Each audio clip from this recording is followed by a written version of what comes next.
¿Cuál es el propósito de los milagros? ¿Por qué Dios quiere hacer milagros en mi vida? ¿Por qué Él quiere manifestarse con poder y con gloria? Y Juan, capítulo 20, versículo 31, Juan 20, 31 nos da la razón de por qué Dios hace milagros. Y dice la porción bíblica de la siguiente manera. Si allá arriba la pueden poner, ¿sí? Muy bien, dice, pero estas cosas se escribieron, ¿para qué? Para que ustedes continúen creyendo que Jesús es el Mesías, el Hijo de Dios, y para que al creer en Él tengan vida por el poder de su nombre. Dios hace milagros a través de su Hijo Jesús con dos objetivos. Y ahí la porción bíblica está hablando. El primer verbo es ¿cuál? Para que ¿qué? Sigan ¿qué? Creyendo. O sea, para que ¿qué? Crean. Ahí está el por qué Dios hace milagros. Dios no hace milagros simplemente porque sí. Él tiene un objetivo con cada milagro que hace en tu vida, con cada sanidad, con cada intervención divina. Lo primero que Él quiere hacer para tu vida, o de que Él espera de parte tuya con ese milagro que te va a conceder, es que tú ¿qué? Creas. Pero no es esa creencia normal. Yo creo en Dios, listo, yo creo en Dios y hasta ahí quedo. No, ahí dice, para que creas que Él es ¿qué? El Mesías. ¿Sabe qué significa Mesías? El Salvador. Y de pronto usted, en medio de su circunstancia adversa, usted ha dicho: Dios, necesito un salvavidas, necesito que me salves. Los que han tenido la experiencia de sentirse ahogados, ¿cuántos aquí se han tenido la experiencia de sentirse ahogados? Una vez estaba en las piscinas olímpicas, cuando todavía estaban, y ahí habían como creo que 3 niveles para clavados. Y pues uno de muchacho, uno dice: yo soy el duro, entonces yo me puedo tirar desde allá arriba. ¿Y cuál era la apuesta con los amigos? Sencillo, que la apuesta era había que clavarse y había que tocar el piso, y esa piscina es bien honda. Y me pongo allá yo de valiente y digo: no, yo soy el primero. Entonces mis amigos allá en la piscina: hágale que nosotros lo vemos, perilla. Yo voy y salgo corriendo y ¡brum! Y yo me acordé de la clase de física, de biología, que decía que si uno quiere tocar el piso, uno tiene que sacar todo el aire, porque el aire es el que lo que. Y me pongo de bobo a sacar todo el aire. Y ¡plum! Claro, yo cuando sentí el piso, yo dije: uy, qué chévere, gané la apuesta. Pero como no tenía aire en los pulmones, me fue más difícil que subir. Y yo: hágale. Y vea, y no hay peor sensación que esa de sentirse ¿qué? Ahogado.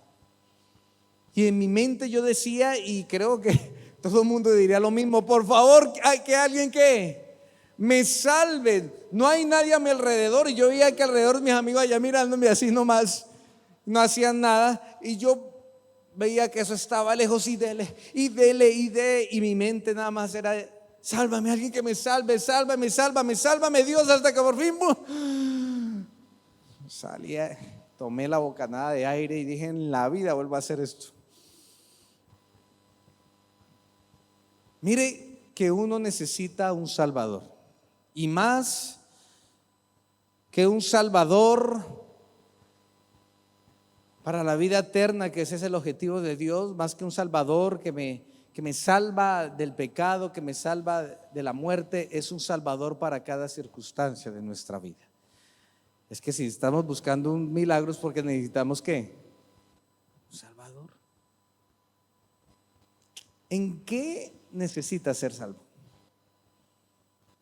Porque la señal viene para que tú creas que Él es ¿qué? El Salvador, el Mesías. O sea que Él es lo único que tú necesitas para tu vida. Y lo número 2 que dice ahí, dice que para que tengan vida, ¿para que qué? Tengan vida. Y si la palabra de Dios dice para que tengan vida, entonces puede significar que muchos de nosotros andamos como de Walking Dead. O sea, como los zombies. La primera vez que yo vi zombies era cuando era niño, y la primera película que me asusté eran los zombies andando así, y decía quiero sesos, quiero sesos. Caminaban. Esa noche no pude dormir porque tenía unos primos malos que me hicieron mirar eso. Yo tenía como 7 años. Los zombies son muertos vivientes, y alguno de nosotros puede estar muerto en vida. O sea, puede estar sobreviviendo, pero no, puede estar muerto, pero no estar viviendo. ¿Y qué significa tener vida? Sencillo, significa tener propósito. Mire lo que hacen las señales. Las señales, los milagros son para que tú creas, pero también para que tengas vida, o sea, para que tengas propósito. Hay personas que viven en la monotonía, no como la canción de Shakira, ¿no? Sino que se levantan cada mañana y se acuestan sin la satisfacción personal. Como que hay un vacío, buscan propósito en otras cosas para poder llenar ese vacío interno, esa pregunta. Y bueno, ¿y yo para qué estoy aquí? Puedes tener todo, puedes tener dinero, puedes tener placer, puedes tener familia, pero si no tienes a Cristo en el corazón, no tienes propósito. Si tú no tienes a Cristo en el corazón, eres un zombie, un muerto en vida. Y como todo ser humano tiene un vacío en el corazón que solamente puede ser llenado por Dios, empezamos a buscar llenar ese vacío con el placer, con el amor al dinero, con el amor, con los amigos, y al final ese vacío empieza a verse más grande, a volverse más grande, hasta que reconozcas que necesitas a alguien que dé propósito a tu vida. Tener vida significa tener esperanza. Si usted escucha las noticias de hoy, si usted escucha la voz del mundo de hoy, dicen que esto va a ir de mal en peor. ¿No ha escuchado? Hoy la noticia fue del Ministerio de Defensa que los secuestros en Colombia, ¿qué pasó? Aumentaron. La inseguridad aumentó. Y usted se preocupa y pierde la esperanza. Y qué feo es vivir esta vida sin ¿qué? Sin esperanza. Porque cuando usted vive la vida sin esperanza, se vuelve fatalista, determinalista. O sea, empieza a decir, ¿para qué me esfuerzo si al fin y al cabo nada va a mejorar en mi vida? ¿Para qué creo en algo si al fin y al cabo esto no va a cambiar? Todo termina en la muerte, no existe nada más. No puedo cambiar mi situación, no puedo cambiar mi realidad, no puedo cambiar mi destino, mi carácter. Y uno se enfrasca en ese negativismo, se enfrasca en ese fatalismo, en ese determinalismo, y termina perdiendo ¿qué? La esperanza. Pero cuando hay un milagro, escúcheme bien, de parte de Dios, es para que creas y tengas vida. Y la vida que ofrece Dios es una vida llena de ¿qué? De esperanza. ¿Una vida llena de qué? De esperanza. Entonces, el propósito de los milagros es creer donde otros han fallado. Es creer cuando los demás han dicho que no hay nada que hacer.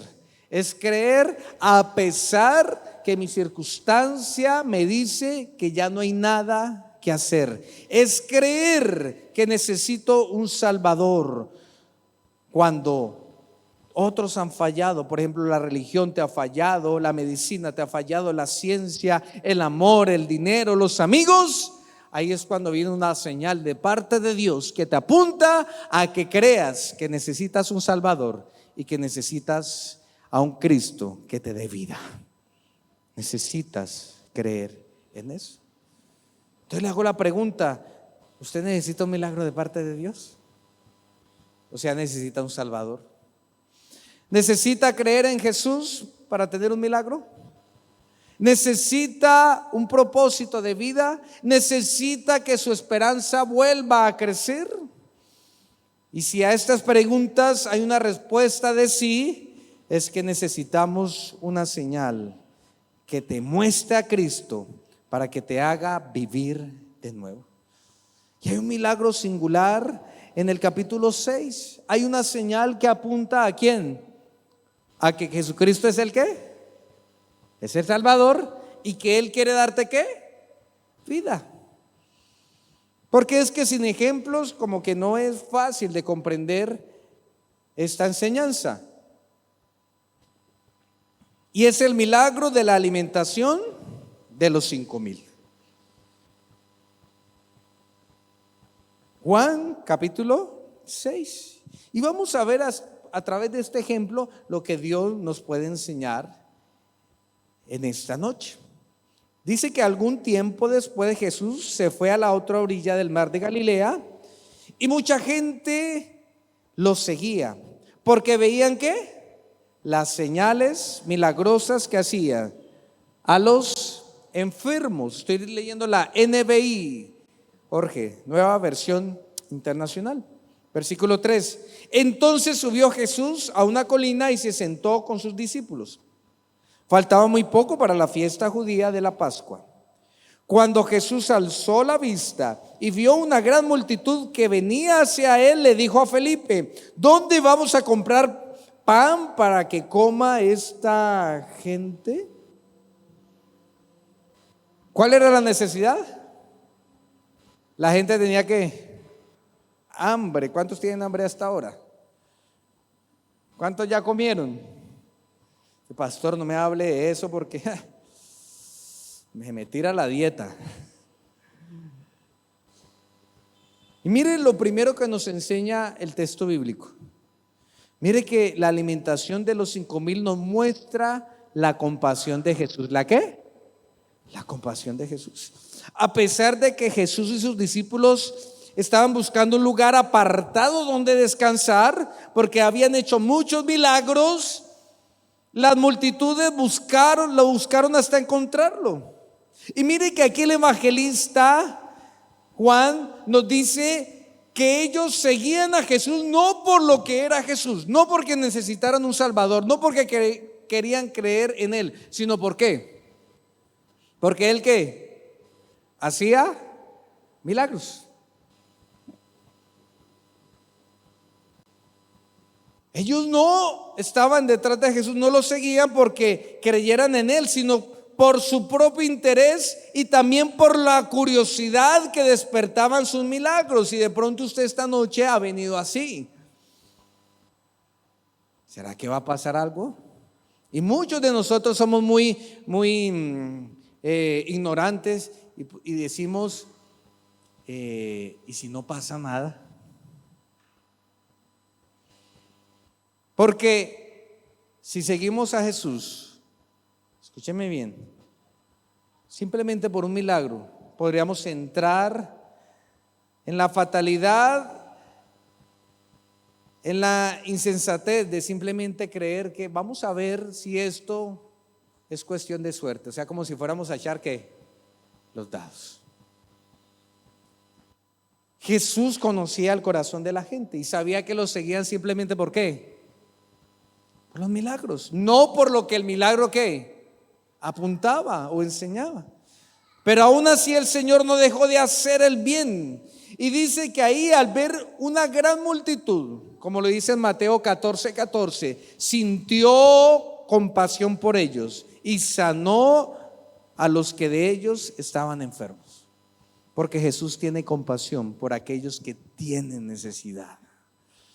Escúchame bien, Jesús tiene ¿qué? Él no está lejos, Él no está inmóvil, como que no está haciendo nada. No, Él tiene compasión por tu situación. Así lo sigas porque quieres creer en Él, o así lo sigas simplemente para que Él sea un Dios bombero y te resuelva ese milagro que tanto necesita. Y aquí yo quiero hacer una aplicación, y es que aún, escúchame bien, aunque te sientas que no eres merecedor de un milagro de Dios, aunque pienses que no tienes la suficiente fe para alcanzar un milagro de Él tiene compasión por ti y quiere hacer un milagro en tu vida, porque Él tiene compasión. Y déjame decirte que si Él alimentó a los 5,000 que no creían en Él, que simplemente estaban con Él por conveniencia, y aún así los alimentó, ¿cuánto más hará milagros para los que realmente creemos en Él? Y le decimos: Señor, te amo, y no te sigo por un milagro, sino que te sigo por el hecho de que eres Dios, eres mi Salvador y eres digno de mi adoración y mi alabanza. Y continúa la historia y dice que le pregunta a su discípulo, a Felipe, le dice: ¿dónde vamos a comprar pan? ¿Y cuál fue la respuesta? No, versículo 7, ni con el salario de 8 meses podríamos comprar suficiente pan para darle un pedazo a cada uno, respondió Felipe. ¿Cuánto es el salario de 8 meses aquí en Colombia? Como 8 millones, como 9 millones, pongámosle. ¿Sí o no? Pero otro de sus discípulos, Andrés, que era hermano de Simón, Pedro, le dijo: aquí hay un muchacho que tiene ¿qué? 5 panes de cebada y 2 pescados. Pero ¿qué es esto para tanta gente? Y lo segundo que me enseña la porción bíblica frente a los milagros es que apuntan no solamente a que Jesús tiene compasión, sino que Jesús está interesado en usarte a ti para bendecir a otros. Y aquí es donde la cosa se pone más dura, porque muchos creen que solamente el pastor, el que aquí está adelante, tiene el poder, o solamente a través de este pastor Dios puede usar para hacer milagros. Pero si tienes el Espíritu Santo de Dios en tu vida, tú orarás por los enfermos y ellos ¿qué? Se sanarán. Ahí vea, Jesús le pidió a los discípulos que buscaran comida y que encontraron un niño que tenía 5 panes de cebada y 2 pescados. Y en ese momento Jesús decide usar ese niño para hacer su ¿qué? Su milagro. ¿Sabe qué me habla de esto? Que el Señor utiliza a gente común para manifestar su gloria y su poder. ¿Cuánta gente común hay en esta noche, en este lugar? ¿Cuánta gente con problemas, con circunstancias adversas hay en este lugar? Bueno, no te menosprecies, porque de seguro si oras con fe, el Señor te va a usar para hacer milagros. Ora por tus hijos, declara sanidad y verá que el Señor hará grandes cosas, porque Él quiere usarte a ti. Gente del común, a un niño. ¿Qué significaba un niño? Ni siquiera podría comprender lo que estaba sucediendo en ese momento, pero aún así Dios dijo: voy a usar ese niño para cerrarle la boca a todos y poder decir que yo tengo el poder para alimentar a toda esta multitud. Él quiere usarte, Él quiere usarte. Ahí está. Y este escenario nos enseña lo primero, que Dios usa, como lo dije anteriormente, personas dispuestas a dejarse usar por Él. Este niño tenía hambre, claro. ¿Qué niño no tiene hambre? A ver, ¿cuántos papás hay aquí? Usted a los 10 minutos que saca a su hijo a caminar, su hijo ¿qué empieza a decir? Papá, tengo hambre. Papá, tengo sed, ¿sí o no? Papá, tengo chichi.